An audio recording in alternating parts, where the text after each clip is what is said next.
Hello friends, welcome to my channel. आज मैं आप लोगों के लिए लेकर आई हूँ ओपन बोर्ड एग्ज़ाम जो हो रहा है मतलब छत्तीसगढ़ का, उसके क्वेश्चंस के आंसर। मतलब ये वाला जो वीडियो है वह गृह विज्ञान का है, कक्षा 12th के लिए। तो चलिए स्टार्ट करते हैं। दोस्तों, अगर आप मेरे चैनल पे नए हैं, मेरी वीडियो फर्स्ट टाइम देख रहे हैं, तो प्लीज़ इट्स अ रिक्वेस्ट, मेरे चैनल को प्लीज़ सब्सक्राइब कर लीजिए। और वीडियो अगर हेल्पफुल लगे, अच्छी लगे, तो इसे ज़्यादा से ज़्यादा शेयर कीजिए और वीडियो को लाइक करना बिल्कुल भी ना भूलिएगा।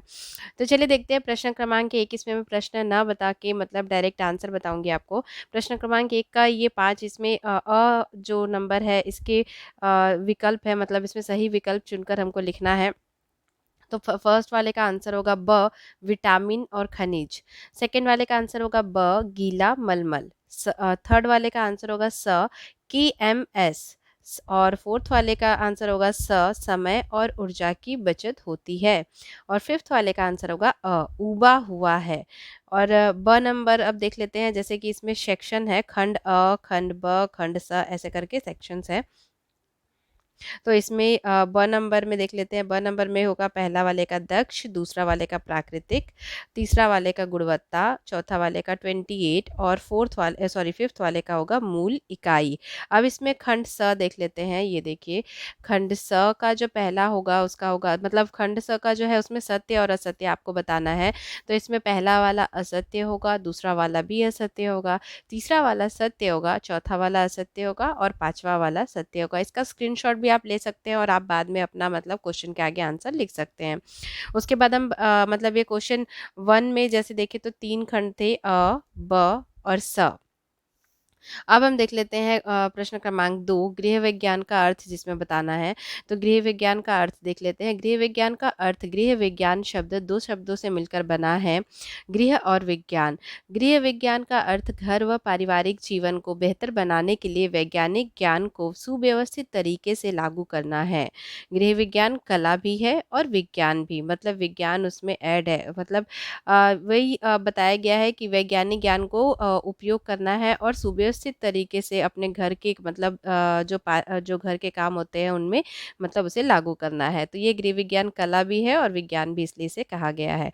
तो क्वेश्चन नंबर 3 की ओर बढ़ते हैं। प्रश्न क्रमांक 3, नीतियाँ क्या होती हैं और एक नीतिगत समस्या लिखिए।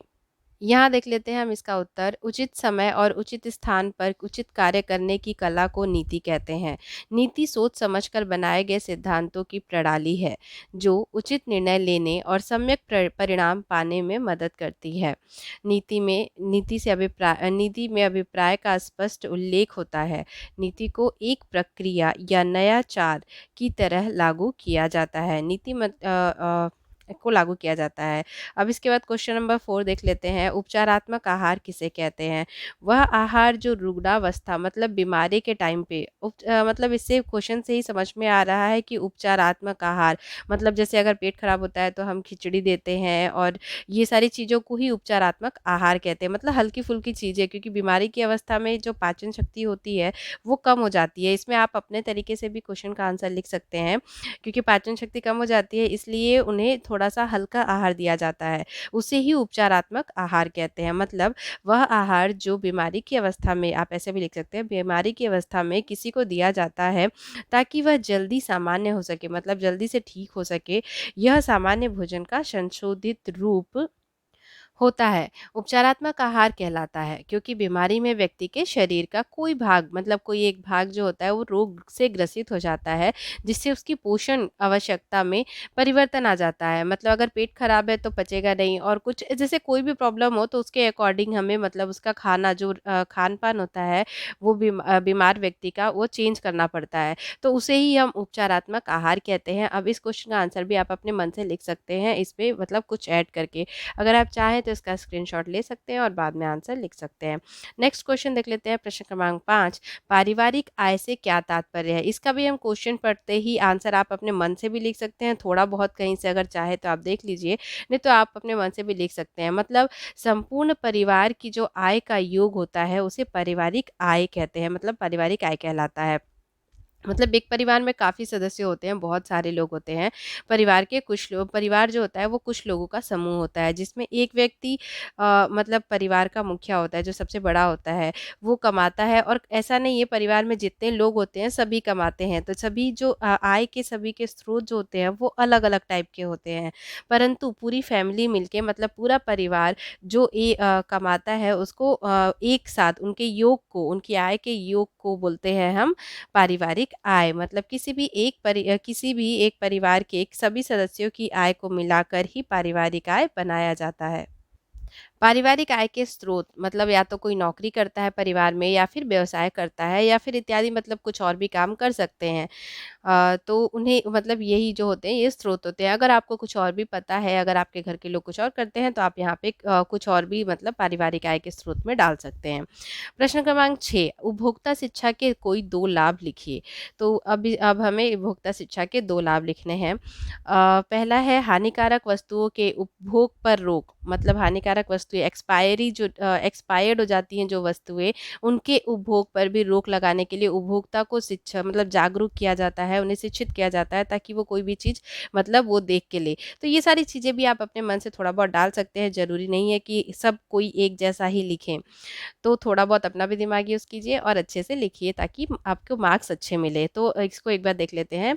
उपभोक्ता शिक्षा से उपभोक्ताओं को यह ज्ञात हो जाता है कि कौन-सी वस्तु स्वास्थ्य के लिए हानिकारक है और कौन-सी वस्तु जीवन स्तर में सुधार करने में सहायक होती है। उसके बाद दूसरा है सही वस्तु खरीदने की क्षमता का विकास होना। मतलब उपभोक्ता शिक्षा से सही वस्तुओं या सेवाओं को खरीदने की क्षमता का विकास होता है। मतलब उपभोक्ता शिक्षा में उपभोक्ता को जागरूक करने के लिए काफ़ी चीज़ें बताई जाती हैं। आप इसे सर्च करके भी देख सकते हैं। और बुक्स में भी आप लोगों को ईज़िली अवेलेबल हो जाएगी, तो आप मतलब देख के लिख सकते हैं और अपने मन से भी लिख सकते हैं।